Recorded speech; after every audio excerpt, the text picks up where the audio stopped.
Bismillahirrahmanirrahim. Assalamualaikum warahmatullahi wabarakatuh. Alhamdulillah alladzi hadana li hadza wa ma kunna linahtadiya laula an hadanallah. Asyhadu an la ilaha illallah wahdahu la syarikalah wa asyhadu anna Muhammadan abduhu wa rasuluh. Amma ba'd.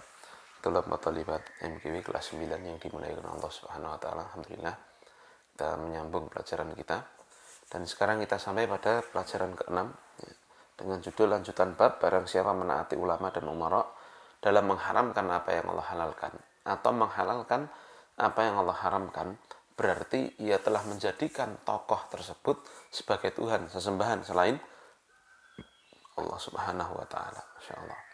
Tujuan dari pembelajaran kali ini masih lanjutan dari bab sebelumnya. Yang pertama, murid dapat menjelaskan makna menyembah ulama dan ahli ibadah. Piye ya? Menyembah ulama dan ahli ibadah, kok menyembah tokoh itu bagaimana? 2.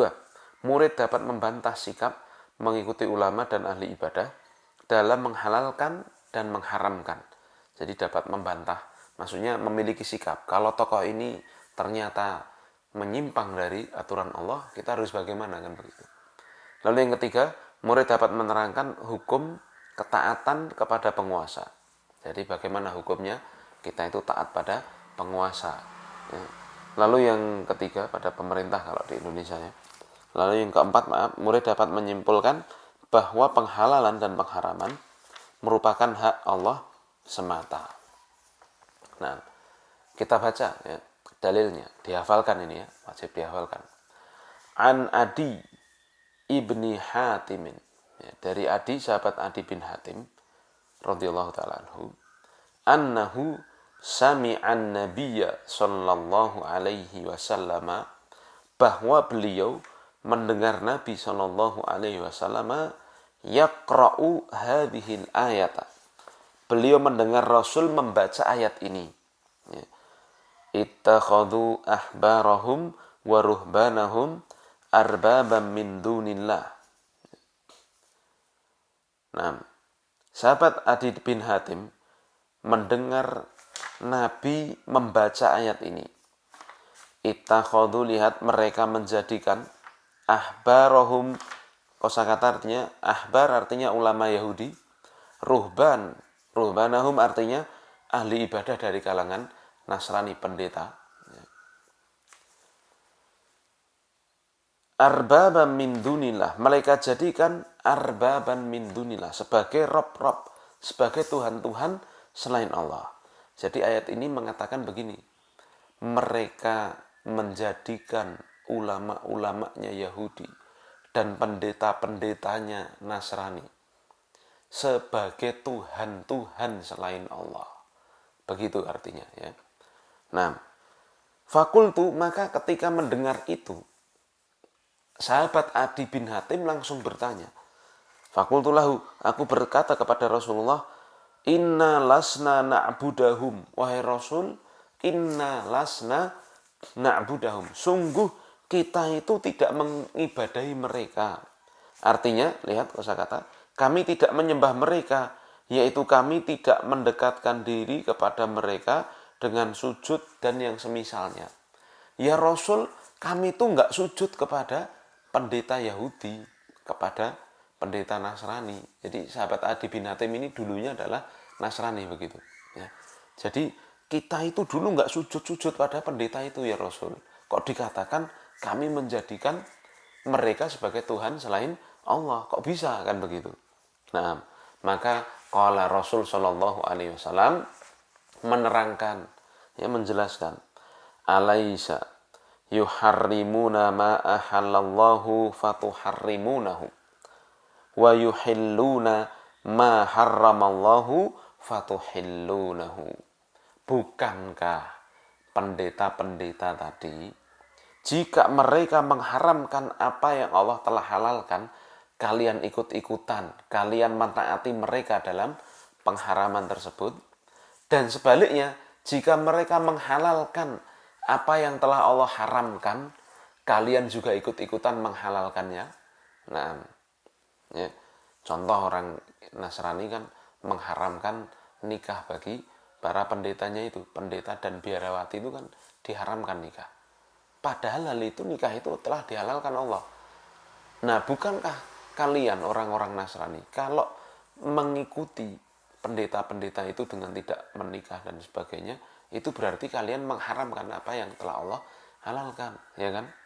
Dan sebaliknya, contoh ya, orang Nasrani itu menghalalkan daging anjing, daging babi, minum minuman keras. Bukankah itu semua juga jadi syariat di masanya Nabi Isa, bahwa hal itu semua juga apa? Haram. Tapi ternyata kalian halalkan. Nah, ya. Nah, lalu sahabat Adi bin Hatim ketika dikasih tahu seperti itu, jadi pendetanya itu mengharamkan dan menghalalkan, ceritanya kan begitu. Lalu kalian ikuti. Bukankah jika kalian mengikuti itu, ya, bukankah kalian itu mengikutinya? Nah, ya, fakultu, maka aku menjawab, Adi bin Hatim menjawab, bala, iya benar, kami mengikuti seperti itu dahulu ya. Qala, maka Rasul Shallallahu Alaihi Wasallam mengatakan, fatilka ibadatuhum. Ini titik duanya salah tuh, harusnya setelah qala, bukan setelah kalimat tilka ya. Qala titik dua, fatilka ibadatuhum. Kurang tutup sampai situ. Maka itulah ibadah kalian kepada mereka, pendeta Yahudi dan Nasrani itu. Nah, hadis ini diriwayatkan oleh Imam Ahmad dan Imam Tirmidzi, dan beliau mengatakan bahwasanya hadis ini hukumnya na'am hasan. Taib ya, Masya Allah, ini pelajaran yang sangat besar dari sahabat Adi bin Hatim dan juga na'am apa yang telah dijelaskan oleh Rasulullah Shallallahu Alaihi Wasallam. Nah, pelajaran yang bisa kita petik dari kisah ini, yang pertama, membuat syariat ini hanyalah hak Allah Subhanahu Wa Taala. Maksudnya apa? Menghalalkan dan mengharamkan di sini adalah hak Allah, mutlak hak Allah semata. Allah adalah Maha Hakim, Maha yang bijaksana dan Maha mengetahui. Allah membuat syariat untuk hamba-hambanya sesuai untuk setiap zaman dan tempat. Allah menghalalkan bagi mereka dalam syariatnya apa yang bermanfaat bagi mereka dan mengharamkan apa yang membahayakan mereka. Maka wajib bagi seorang hamba untuk menjadikan Allah itu sebagai satu-satunya yang ditaati dalam masalah mengharamkan dan juga penghalalan. Dengan demikian ia akan mendapatkan kebahagiaan di dunia dan akhirat. Jadi kasih garis bawah di kalimat satu-satunya tadi. Allah itu satu-satunya yang berhak untuk mengatakan ini halal, ini haram. Ya. Nah, tidak boleh bagi kita manusia itu mengubah-ubahnya seenaknya saja. Ya, makanya kan zaman sekarang ya macam-macam kan, ada orang yang berusaha menghalalkan apa gitu ya, vaksin dari daging babi, dari babi misalkan, atau membuat makanan dari anjing, daging anjing, lalu dikatakan ini boleh. Ini semua sudah jelas tuntunan agama itu, kita tinggal mengikutinya ya. Semuanya telah diatur oleh Allah Subhanahu wa Ta'ala. Maka tidak berhak bagi kita ya, untuk menghalalkan atau mengharamkan seenak kita sendiri atau mengikuti tokoh. Yang bisa kita lakukan hanyalah mengikuti apa yang telah Allah halalkan atau telah Allah haramkan. Lalu faedah yang kedua, menaati ulama dan ahli ibadah dalam mengharamkan yang halal atau menghalalkan yang haram merupakan ibadah kepada mereka. Ya. Ini kan kisahnya terhadap ulama Yahudi dan pendeta Nasrani ya.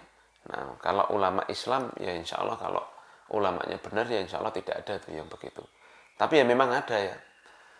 Ya sebenarnya bukan ulama, ya, tapi orang yang diklaim sebagai ulama lalu mengharamkan apa yang Allah haramkan, ya, menghalalkan apa yang telah Allah haramkan. Ya, seperti menghalalkan nikah mut'ah, Masya Allah ya. Kawin kontrak kalau bahasa sederhananya, bahasa Indonesianya. Ya ada ternyata orang-orang Syiah seperti itu. Nah, ini bagaimana hukumnya? Maka ini menjadikan tokoh-tokoh tersebut sebagai Tuhan, panutan, sesembahan selain Allah. Masya Allah, ini perkara yang sangat besar, ini bisa mengeluarkan orang dari Islam ya. Baik, kita baca. Adi bin Hatim radhiyallahu anhu ketika mendengar Rasul membaca ittakhadhu ahbarahum wa ruhbanahum arbaba min dunillah ya. Mereka menjadikan rahib-rahibnya, yaitu apa? Ulama Yahudi dan pendeta Nasrani sebagai Tuhan selain Allah, yang mengabarkan bahwa orang Yahudi dan Nasara telah menjadikan ulama dan ahli ibadah mereka sebagai sesembahan selain Allah. Mereka, yaitu ulama Yahudi dan ahli ibadah Nasrani tersebut, mengharamkan apa yang dihalalkan Allah dan menghalalkan apa yang diharamkan Allah. Kemudian mereka ditaati dalam perkara tersebut. Adi bin Hatim menyangka bahwa ibadah yang dimaksud pada ayat ini adalah mendekatkan diri, bertakarub kepada mereka dengan berbagai macam bentuk ibadah seperti sujud, rukuk, nyembelih kurban atau selainnya. Sehingga dia berkata, ya Rasul, kami dulu nggak sujud-sujud pada mereka itu. Kami tidak menyembah mereka. Maka Rasul menjelaskan kepada Adi bin Hatim bahwa menaati mereka dalam mengharamkan apa yang Allah halalkan atau sebaliknya itu merupakan ibadah kepada mereka. Dan ini termasuk syirik besar, kalau kasih garis bawah ya, syirik besar ya, yang menghilangkan tauhid.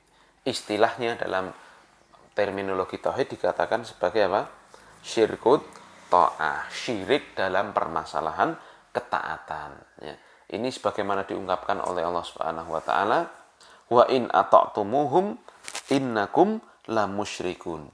Jikalau kalian taati mereka, sungguh kalian telah berbuat syirik, sungguh kalian menjadi orang-orang musyrik. Surat Al-An'am ayat 112 ya. Jadi ini jelas sekali ya, menjelaskan kepada kita kalau kita menaati tokoh dalam perkara menghalalkan atau mengharamkan, mengkultuskan mereka, ini ya, mengkultuskan itu menerima semua yang datang dari mereka pasti benar, begitu namanya kultus, menyucikan mereka, tidak pernah salah tokohnya itu. Nah, maka ini sama dengan menjadikan mereka sebagai sesembahan selain Allah. Ini ya, ini yang tersirat khusus dalam hadis ini, dalam kisah ini adalah kejadian Adi bin Hatim dengan Rasulullah ketika Adi bin Hatim masih mengalami masa dulu menjadi orang Nasrani. Kami tidak menyembah mereka ya Rasul.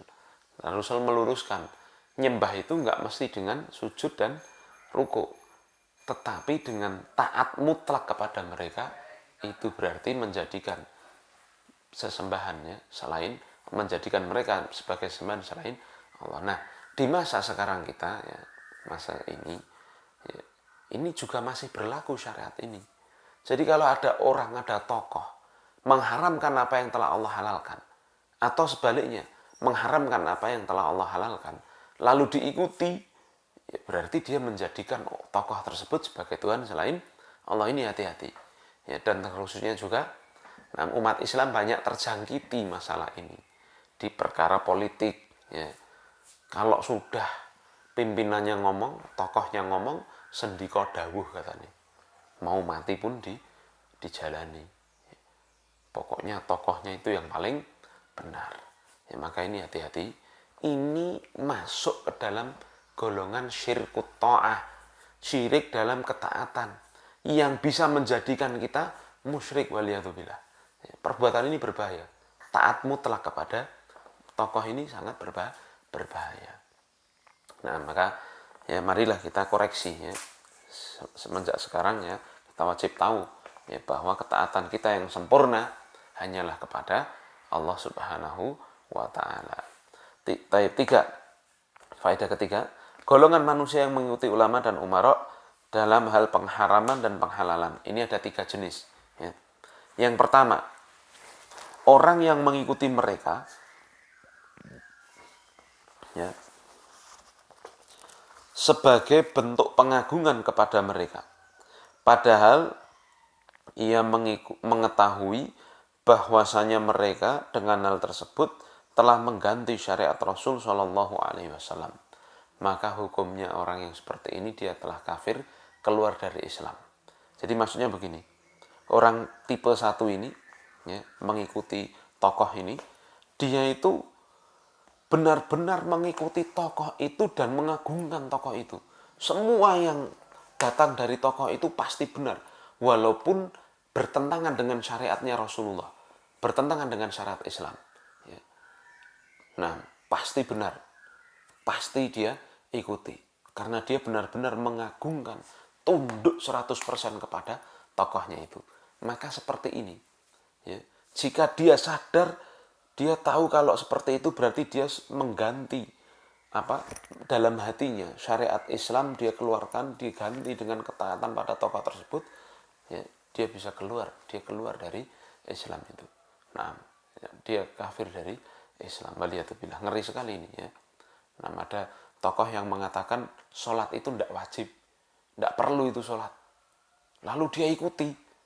Ini berarti dia menyembah, dia kufur. Dia lebih mengikuti tokoh itu daripada mengikuti Rasulullah. Rasul saja sampai meninggal masih sholat. Dia mengikuti orang yang mengatakan sholat itu tidak wajib. Waliyatubillah. Ini contohnya ya. Lalu ada lagi mungkin ya, orang mengatakan nikah mut'ah itu halal. Ya, padahal Rasul telah mengharamkannya. Kalau dia ikuti itu dengan keyakinan, keluar dia dari Islam. Ya, karena tentunya kawin kontrak ini lebih sesat, ya, lebih berbahaya dari sekedar perzinahan biasa.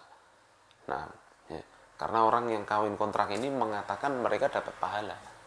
La haula wala quwwata illa billah. Sedangkan orang yang maaf ya, berzina itu pasti mengatakan mereka berdosa. Nah, ya, jadi ya ini ya, bahayanya mengikuti tokoh dalam masalah ketaatan ini. Taat 100% bisa mengeluarkan orang dari Islam ya. Taib, lalu yang kedua, jenis yang kedua, orang yang mengikuti mereka karena mengikuti hawa nafsu.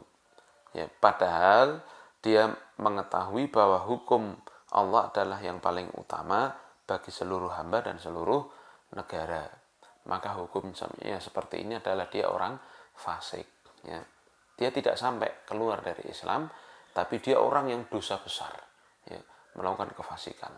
Dia itu yakin, wah yang benar tuh, misal lo ya, nah misalnya cuma misal aja dalam partai, ya, misal taat pada pimpinannya, ini sholatnya kita karena rapat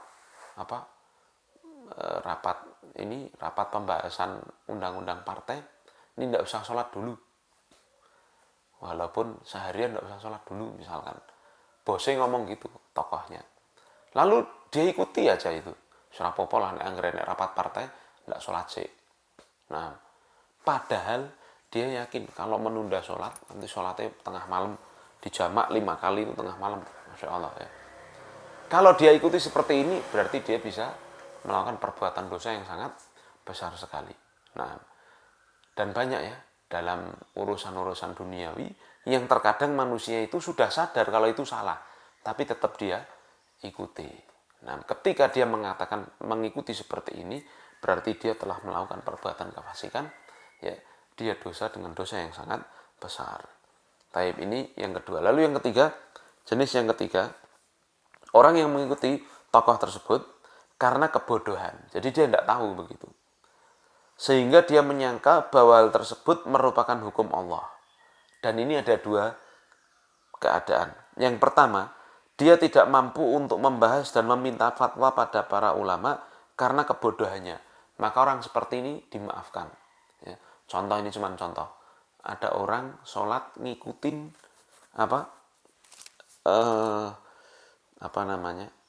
ini cuma contoh aja ya. Jadi ketika sholat, ya, mungkin dalam bacaan sholatnya itu ada yang salah. Ketika dia membaca dalam rukuk, seharusnya subhana rabbiyal azim, tetapi dalam rukuk dia baca subhana rabbiyal a'la. Ini cuma misal loh ya, cuma misal. Loh, kok bisa dapat seperti itu? Karena dia mengikuti tokohnya yang ada di desa. Karena ini kebetulan pelosok desa sekali, ya, pelosok desa sekali, dan tidak ada orang yang masuk kecuali tokoh ini, misal loh ya. Kalau benar-benar dia tidak paham, ya, dia sudah berniat sholat dan sebagainya, ternyata ada bacaannya yang salah, maka seperti ini dia dimaafkan. Ya, dia mau tanya siapa? Tidak ada yang paham. Nah, dia hanya dapat dari tokohnya itu saja. Nah, ya. atau semisal perkara tersebut ya. Nah, yang dia benar-benar tidak bisa bertanya dalam masalah itu. Atau kalau dalam masalah hukum ya dia itu misalnya benar-benar di pelosok desa ya, pelosok sekali, penjuru sekali, sehingga dia tidak tahu bahwasanya hukum makan, misalkan loh ya, makan apa itu kelelawar misalkan, itu haram. Dia itu Islam, dia semangat sebenarnya sholat dan sebagainya, tapi karena ada tokoh ya, tapi dia ini kan tadi kita ngomong masalah bodoh ya, dia itu nggak tahu ya, cuman pernah ada seorang datang lalu ditanyai kelelawar hukumnya bagaimana, tidak apa-apa itu misalkan, lalu dia ikuti itu. Nah, kalau dia tidak mampu membahasnya, tidak mampu bertanya yang benar fatwanya, kelelawar ini asli ini halal atau haram, yang lebih lanjut kepada orang di luar desanya tersebut, karena itu terputus ya, terpencil sekali ya, maka seperti ini dimaafkan, paham ya. Tapi ini ya tentunya di zaman sekarang saja, kemarin ke desa pelosok itu, kalau di Jawa itu insya Allah sudah ketemu dengan yang namanya sinyal HP, jadi bisa jadi dia tanya itu masih sangat memungkinkan. Tapi kalau benar-benar tidak tahu, tidak bisa bertanya, lah ini dia yang dimaafkan, dipahami ya. Lalu jenis yang kedua, orang yang bodoh yang kedua, yaitu dia tidak mampu untuk membahas dan minta fatwa pada ulama ya, dengan sebab dia tidak mau ya. Maka orang seperti ini berdosa. Kalau yang pertama tadi itu dia tidak mampu bahas, tidak mampu tanya fatwa, karena emang dia udah berusaha tapi nggak ketemu nggak ada begitu. Lalu jika misalkan akhirnya ketemu di yang pertama tadi, dia rujuk, lah dia dimaafkan itu. Oh, dulu makan kelelawar ternyata nggak boleh, ya, dimaafkan itu. Tapi yang kedua ini, dia sudah bodoh, tidak mampu membahas, tidak mau tahu lagi, tidak mau meminta fatwa. Terus wae seperti itu, wis ben lah, wis urip wis ngene iki wae, ora usah tekon-tekon kok ndak marah ya buat begitu. Maka hukumnya seperti ini berdosa. Dia makan kelelawar terus, dia makan anjing terus, nggak pernah tanya ya, bagaimana hukumnya. Nah, orang yang seperti ini, masa bodoh seperti ini ya, berarti dia telah berdosa. Allah memerintahkan ya. Kenapa? Karena secara umum Allah telah memerintahkan untuk bertanya bagi orang yang tidak tahu, ya, khususnya bertanya kepada ulama. Allah mengatakan fas'alu ahla dzikri in kuntum la ta'lamun. Bertanyalah kepada ahlinya ya, orang yang berilmu jika kalian tidak mengetahui. Surat Al-Anbiya ayat 7 ya. Maka harusnya yang kedua ini dia harus cari tahu ya. Obat dari kebodohan itu adalah bertanya. Nah, ini tiga keadaan ya, manusia dalam mengikuti tokohnya ya, jenis pertama, jenis kedua, dan jenis ketiga. Jenis pertama bisa kafir, jenis kedua fasik, dosa besar, jenis ketiga bisa dimaafkan, bisa berdosa tadi. Lalu yang keempat, pokok pembelajaran yang keempat adalah masalah menaati ulil amri ya, menaati pemerintah, menaati penguasa muslim.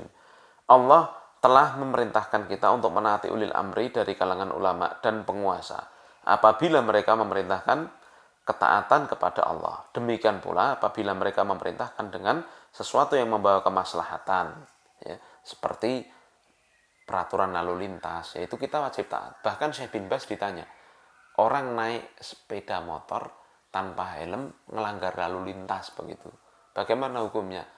Dosa, kata Syekh bin Baz. Ya kenapa? Karena itu aturan pemerintah dalam perkara yang maslahat, dalam perkara kebaikan. Kok dilanggar? Maka ini bisa dosa. Nah, karena Allah berfirman, lihat baik-baik ya, surat An-Nisa ayat 59, ya ayyuhalladzina amanu atiullaha wa atiur rasula wa ulil amri. Maaf, ya ayyuhalladzina amanu atiullaha wa atiur rasula wa ulil amri minkum. Wahai orang-orang yang beriman, taatilah Allah, taatilah Rasul, dan juga taatilah ulil amri di antara kalian. Ulil amri ini dikatakan para ulama ada dua, maknanya ada dua.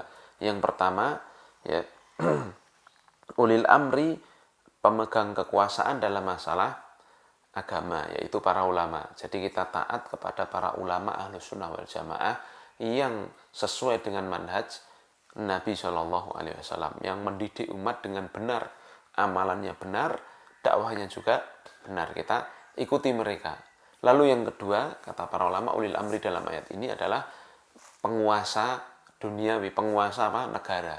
Kalau mereka membuat aturan yang itu isinya maslahat bagi manusia, kaum muslimin secara umum, wajib kita taati.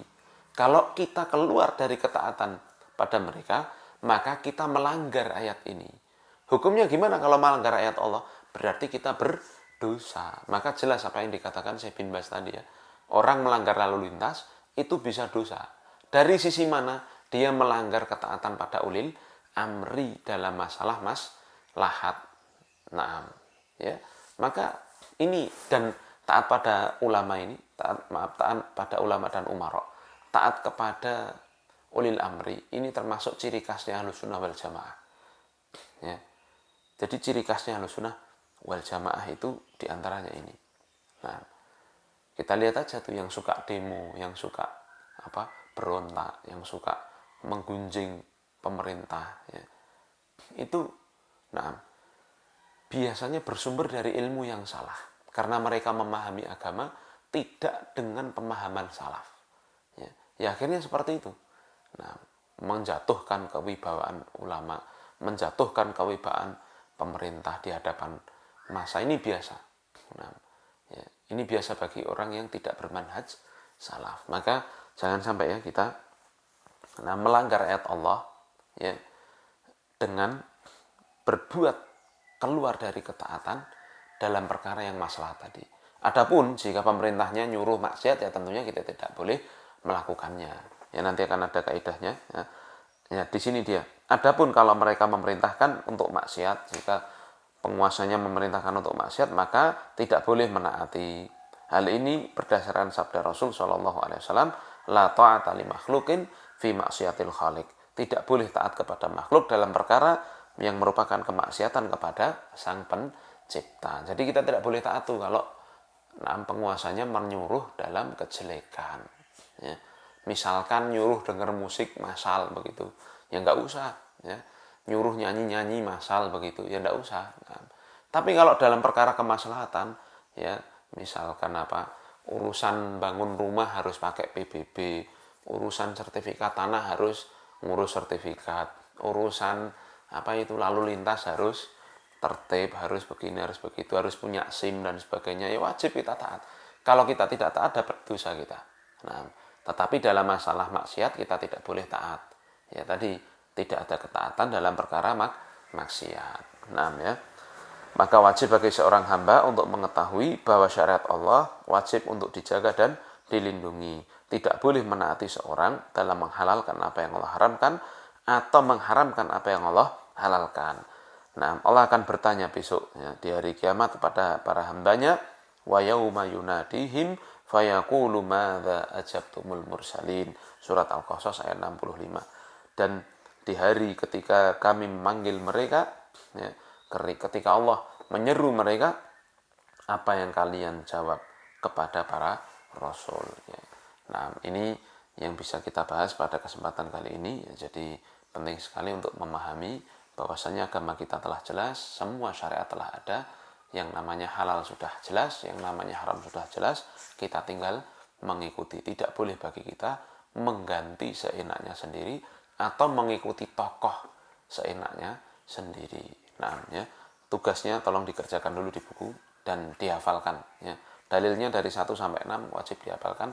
Ya, sudah saatnya nanti setorannya saya tagih lewat WA grup ya, untuk ulangan harian dari bab 1 sampai bab 6. Bab 7 nanti insya Allah. Ya, karena babnya masih sama yang bab 7 nanti. Nah, disiapkan hafalan dalilnya. Subhanakallahumma bihamdika asyhadu an la ilaha illa anta astaghfiruka wa atubu ilaik. Assalamualaikum warahmatullahi wabarakatuh.